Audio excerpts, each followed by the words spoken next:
Passport থাকে না বা মেয়াদ উত্তীর্ণ হয়ে যায়, তখন কেউ যদি আসতে চান তাহলে তাকে আমরা ওয়ান টাইম পাস একটা দিয়ে দিই আর কি, একবার দেশে আসার জন্য। তো এটা দিতে একদিন লাগে।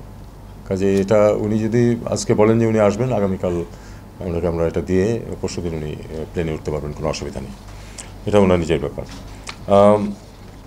স্ট্যাটাস বা স্পর্শকাতর এটা উনি বলেছেন, সেটা আমরা সবাই জানি, পত্রিকাতেও এসেছে।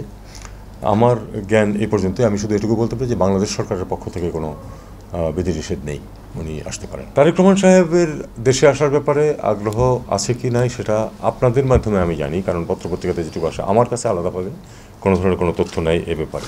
একটা দেশের নাগরিককে তার দেশে ফিরতে দেওয়া যাবে না বা দেওয়া হবে না, এটা তো আমার কাছে একটু অস্বাভাবিক লাগছে। যদি বাংলাদেশ যদি তার নাগরিককে ফেরত আসতে দিতে চায়, আরেকটি দেশ সেটা কী করে নিষেধ করবে বা বন্ধ করবে?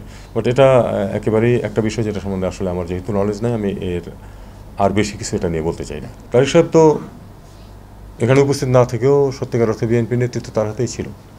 কাজেই উনি ঢাকায় পদার্পণ না করলে যে নির্বাচন হবে না বা সুষ্ঠু হবে না, এটা আমার ঠিক মনে হয় না। আমার মনে হয় নির্বাচন সুষ্ঠু হবে কিনা সেটা অন্যান্য আরও অনেক ফ্যাক্টরের উপর নির্ভর করবে। ল অ্যান্ড অর্ডারের প্রশ্ন আছে, ইলেকশন কমিশন কতটুকু সফল হয় তার উপরে বিষয় আছে। আমার মনে হয় না একজন ব্যক্তির কারণে বা ওনার একটু দূরে থাকার কারণে নির্বাচন নষ্ট হয়ে যাবে, এমন এটা আমি মনে করি না।